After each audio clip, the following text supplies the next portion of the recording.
have High School Musical stuck in my head, and I've never seen High School Musical. It's a weird place to be.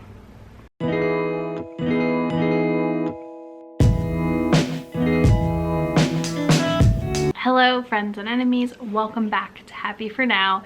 It's me, Isabel, here with a quick channel update, and then we're gonna get into some great recs. I will leave a timestamp right here so you can skip straight to those recs if you don't care. Here's the update. With everything going on right now, I have not been able to focus on reading a book. I have been doing loads of audiobooking, but actually picking up my Kindle and finishing the 3 books I have left for the Reading the Tropes video I have planned for this month is not happening. So I'm putting that off until I finish those books because I personally don't want to put out a video that I'm not proud of or force myself to read books when I'm not in the mood. And now is the time when moods are weird. So we're gonna put that to the side for now. I'm really sorry. I'm annoyed at myself right now.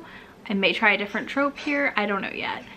But in more like fun time news, I guess, you know, this channel isn't going anywhere. We're gonna be here throughout this whole ordeal. I am doing a couple formatting changes, but I will continue to post videos at least once a week, if not every 3 days, give or take. And one of the things I'm changing is I'm going to do videos where I review every 10 books I read. So we will have a video. The next video I post most likely will be my last 10 books I read, and I'm gonna review them in full because I've decided that I want to try it. Because when you read 20 plus books in a month, it can be hard to do a monthly wrap up and not feel like you're just inundating people with the updates. So I thought, instead of that, why don't we do every 10 books? We're gonna do a test run. Let me know what you think of it, obviously. You know, life's chaotic here right now for everyone. We're all stressed out, and that's totally okay. But this channel will, beyond this update, not talk about coronavirus again. Beyond the fact that I want you to stay safe and healthy and do whatever you can do to help prevent the spread, obviously. But if you have to go to work, I'm thinking about you, all that fun stuff. Let's get into my recs for this category, for this time. All right, we're going to start with my YA recs. So I have 2 books picked out. These are both YA contemporary romances. First, I have My So-Called Bollywood Life by Nisha Sharma. I read this last year. This book won a Rita for the YA category. We get to follow Winnie, who is convinced that her and Raj are star-crossed lovers. Or no, lovers written in the stars, not star-crossed. She literally had this prediction made that when she she would find the love of her life before her 18th birthday.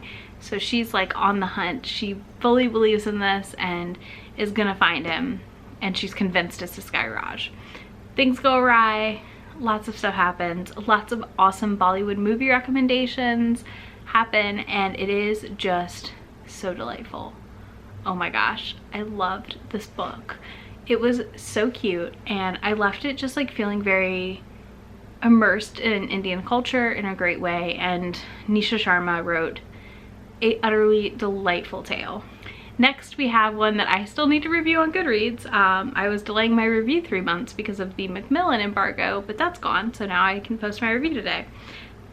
This is a rom-com by Emma Lord called Tweet Cute. This is about 2 rival companies in New York City and their teenage kids who go to high school together and run the Twitter accounts for those businesses. It is so cute. Oh my gosh, it lives up to its name. Pepper is our overachiever perfectionist, and Jack is the class clown. Yes, their names are Pepper and Jack, and it's about grilled cheese. It's so good. Like, I blew through this arc like last December. I loved it so much. Basically, Big League Burgers, Pepper's mom's company, steals a recipe from Jack's family grilled cheese shop / sandwich shop in New York City. It creates this huge flame war on Twitter. They're fighting each other. At first, they don't know it's each other running the account. Reveals happen. Love, delightfulness. So good. And such a good escape right now, I feel like. All right, let's do historical next. So I only picked up 2 historicals. I feel like historical romance tends to be angsty, which is fun, and I like that. I just don't want to wreck that right now. So first up we have Joanna Shupe's The Rogue of Fifth Avenue. This is a Gilded Age historical about a woman named Mamie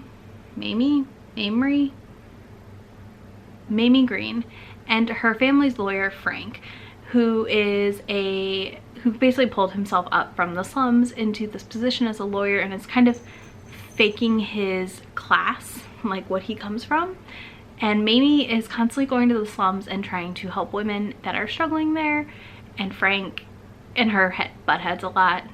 It's definitely like a rivalry delightfulness. Book 2 is equally as delightful. It involves a gaming hell, which are my favorite. Yeah, Joanna Shupe writes a really engaging world and delightful characters that are definitely going to sweep you away. The second historical romance I recommend right now is Sophie Jordan's The Duke Buys a Bride. This book starts with our Duke of Ottenbury waking up face first in a pile of horse shit. And he meets Elise, who is at a bride auction, and her best friend who promised to buy her at this auction doesn't buy her. Instead, this Duke does. It's a lot of bickering. It's hilarious. It's so good. This is one that I can see myself rereading right now. All right, last but not least, I will say that if you want to read Beverly Jenkins, you should, and you should dive in. I can never not wreck her in this situation, but her books for me can be a little too emotional to read, so that's the only reason I'm not really throwing them in here. I do think the Old West trilogy is not as like angsty, but I don't know, Beverly Jenkins always makes me cry, and I don't need books that make me cry right now. Next we just have contemporary. A lot of these are quick and dirty romances, so you're going to be done with them in a sitting, maybe 2 hours, maybe 2.5, depending on how fast you read. These are not long books, and they're so freaking good. All right, we're gonna start off with Lucy Eden's Blind Date with a Book Boyfriend, which is like a love story for romance readers. It follows Jordan, who flew from New York City to Culver City, California. She goes to this romance bookshop. She meets this boy named Mike, and they have a delightful weekend together, and then the reveal happens. It's a novella. It's very quick. It is free right now with 2 other novellas by Lucy Eden that I will link down below to the tweet. I'm really excited to dive into those other 2 because honestly, Lucy Eden's writing, like, where have I been? It's so good, and I just hadn't read her yet. I have her on my Kindle. I just hadn't gotten around to it, and now I'm like, oh, I need more Lucy Eden in my life because it's just like great. Also, you will walk out of Blind Date with a Book Boyfriend with a whole list of romances to read if you haven't read them yet. Next, we have Neighbourly by Katrina Jackson. This is a polyamorous romance between 2 women who are in relationships, and they live next door to each other, and they want to get it on, and their husbands and significant others allow this, and they're fine with it. And they have this really hot relationship.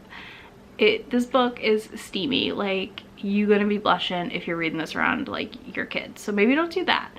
But if you want a quick and dirty read, definitely pick up Neighbourly by Katrina Jackson. All right, and then last but not least is another favorite author of mine. Kristina C Jones has 2 different series free right now. I will link them both down below in the comments for you. She has The Wright Brothers, which I have read all of and loved. We get to follow 3 brothers as they fall in love over these books, and their dad also falls in love again, which is delightful. I really like these because I think they're quick. They're not just quick, but they're also really witty, and they feel real. Some contemporaries, you know, can feel like slightly outside the realm of reality, whereas these feel like this could happen, like authentic people are falling in love. And that's why I love them so much. So yeah, those 3 are free. And then also she has the Love Sisters, which are cousins to the Wright brothers, free as well. And I just picked those up. Cannot wait to dive in. So those are my low angst recs for right now. Let me know in the comments what low angst books you're reading or think I should check out. I hope you're doing okay in this really uncertain time. Be sure to subscribe, give the video a thumbs up if you enjoyed it, and yeah, I will talk to you very soon. Bye.